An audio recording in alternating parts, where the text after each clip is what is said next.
It was cow after cow after cow. A few sheep, a couple antelope. They weren't playing though; they were just sort of standing still. Okay. And I just was like, ah. It was.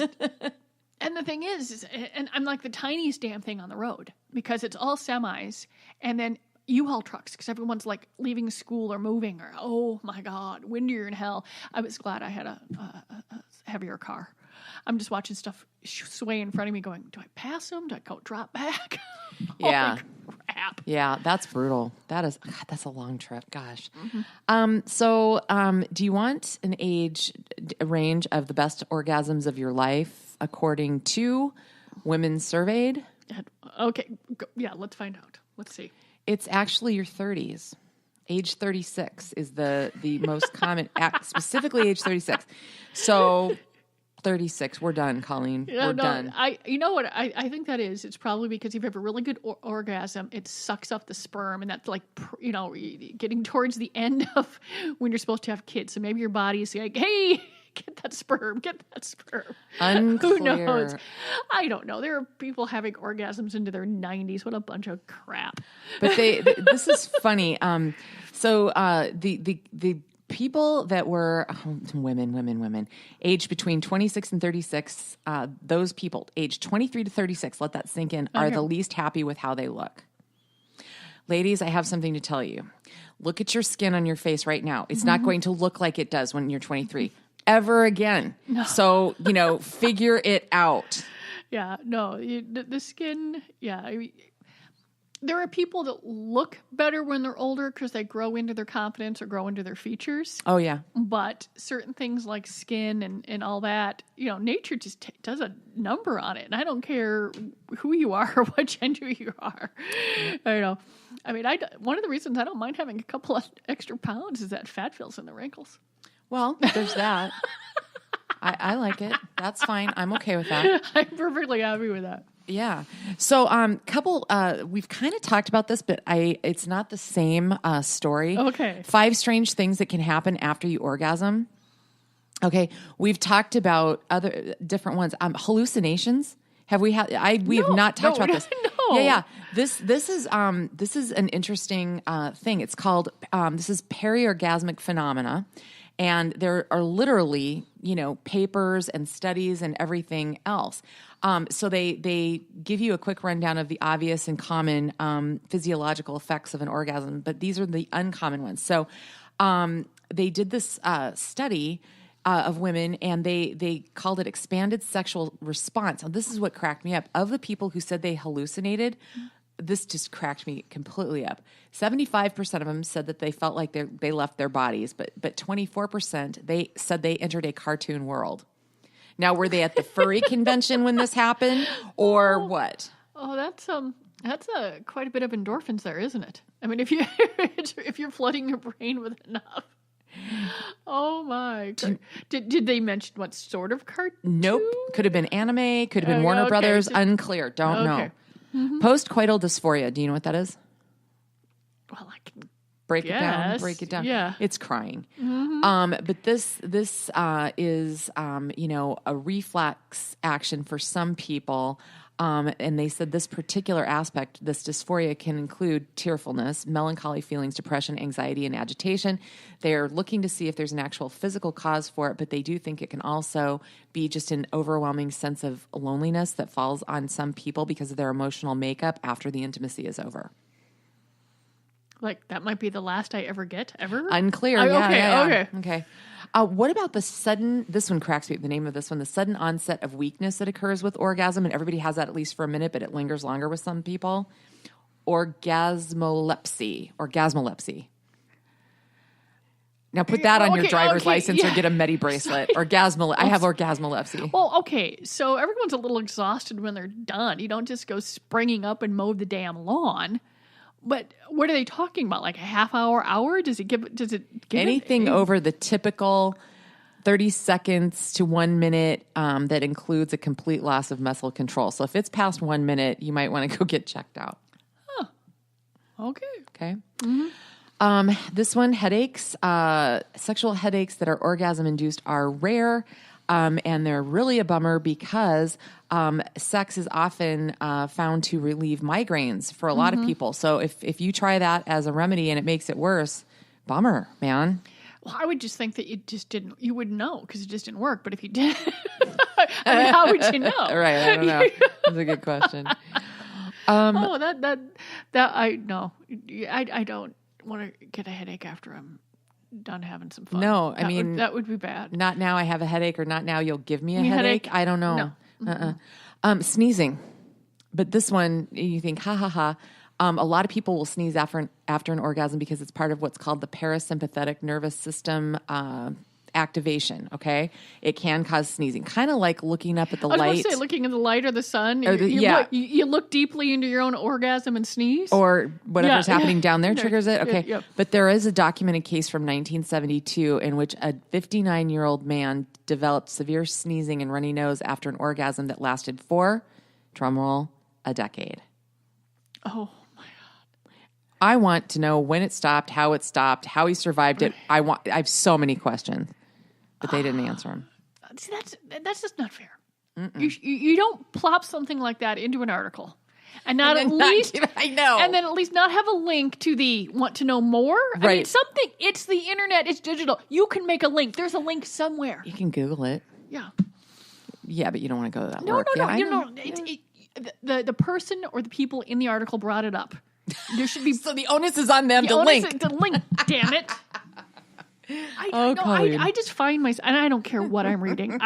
Lately, I find that I have more questions after reading something than I do when I started off. After the headline piqued my interest or something. Yeah. Well, what about this? I mean, because you'll read something, a paragraph to end, and you'll think that they're going to be expand more on what they just finished, but no, they sort of go, and I'm like, but you're not done yet. Drives me crazy. But that is one of the more endearing aspects of you. Is you always have many questions. I do. It drives my kid crazy. Why don't I know it's usually the other way around. Mom, I just got home from school, or Mom, let me just have a moment before I do something. I'm like, I'm going to ask you because it's my job to ask about your homework, and it's my job to nag your ass about cleaning up, and it's my job to do this shit, and you'll just have to put up with it. Yep. Didn't she thank you for nagging? Oh, yes.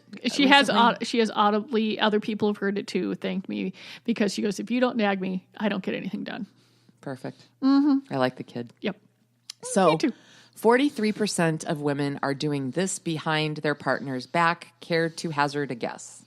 43% of women. What are they doing? And it's not as easy as cheating. Masturbation. No, they're spying. Spying? 43%. Check it out.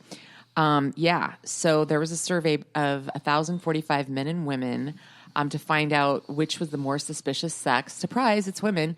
And then what were the most popular snooping methods. So nearly half of men said they would never spy on their partner, but only 26% of women said the same. So that means 2/3 of women are like, I'd consider it at least. Oh, Jesus. Yeah. Really? Yeah. So, Oh, sorry. I was just letting it sink in. Yeah. So checking texts and things like that, there's that's one of the most typical things that people do, which who leaves their phone lying around? I don't, but there's no reason for it. It just needs to be with me because I'm self-employed. Men like to check, though. This is the one thing that they like. They do like to check GPS history. They want to know where they're going, where they've been. And so 5% of men secretly set up a GPS tracker or spy app on their other half's phone. That's a little creepy. But 58% of women surveyed said they did not trust their partner, and 43% of those women said they had already spied on them. That maybe they shouldn't be in that relationship. Gosh, Colleen, that's so sane of you. So sane. I'm very confused by that. Then again, there's all sorts of like family share plans so you can find out where everybody is. So, but it just, okay, that's just, I'm flummoxed. Yeah. I find that appalling, and I'm not sure where. All Ick. right. Sorry, it's just icky. Okay. Well, It's making my skin feel icky. this story wraps up with a $50,000 engagement ring that has a tiny microchip inside so you can track your partner. It's actually originally there because it's such an expensive piece of jewelry that it's supposed to track in case it gets stolen, but you can leave it in and track your partner. Wow. Ew. Yuck. Hide it in the rock. Spike the bauble. Ew. Although, honestly, if I had a $50,000 ring, I probably would leave it in. I don't care. Oh, my God. Oh. I know. Oh. So the number of one-night stands, the stigma is falling away from those because Tinder, hello. Yeah. And part of, there's a couple things in here that I find preposterously stupid and a couple things that I found pretty interesting. Okay. But they said only 14% of Tinder users say their one-night stands are planned. Isn't that kind of part of the definition is, who says, I'm going to go fuck a stranger tonight? Woo! Yeah. I mean, I don't know too many people that it's... I mean, so 14... Some people do, but... So some 14% of the respondents broke up 15 minutes before that and said, screw it, I'm going to go screw somebody else. I mean, right? That might be like semi-planned, or I just want to get some tonight.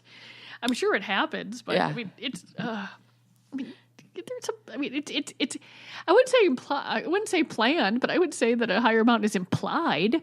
I mean, it's an app for that.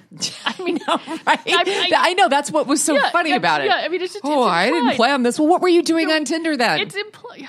Okay. I know.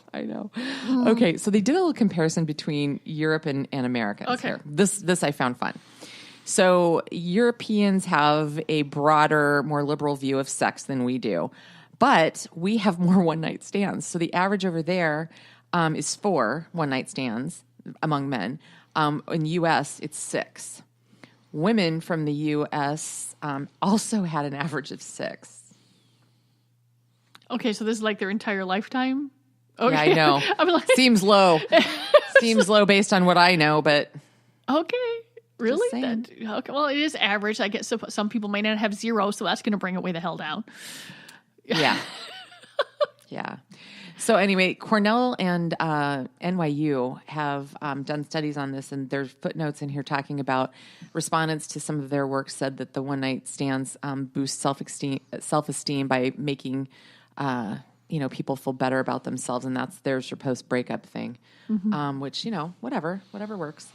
Until you until someone has the wrong idea. As long as you go into it knowing what it is, if you think you're going to have a long-term relationship after it, well, then I would assume the self-esteem would take a little bit of a plummet. Oh, it would, yeah. But don't you think too though that once again there's the Tinder factor anything. I lump everything under the Tinder name, everything of that ilk.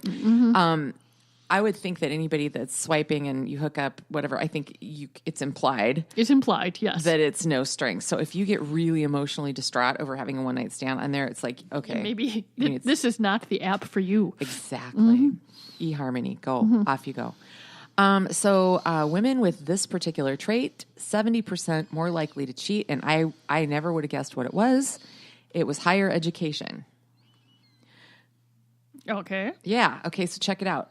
70% of women and over 65% of men who achieve higher education are tempted to stray. Now, granted, this research was conducted by, it's an extramarital dating site, Victoria Milan, so it's an Ashley Madison thing.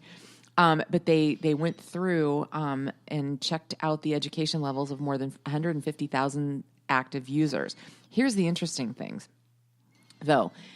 College graduates, 39% of women and 35% of men confess that they have strayed. So, okay, if you're with a college grad, they have a higher potential to cheat. However, the most faithful were those who had their doctorates. So you get to a certain point and it's no longer, you know what I mean? You're not as interested in it. Weird. 2%. I wonder if it's while you're building your career and then when you're done with your you're at the top or something, you settle down. Because I can see that if generally, not so much anymore, things, it's sort of tough out there. The more education you have, the better employment that you have. The better employment that you have, the better you have of taking care of yourself and you're not reliant on someone else. Mm-hmm. So you could, I can think, well, I don't really need this other person. Mm-hmm. Whereas if you're not making as much, I bet there's more of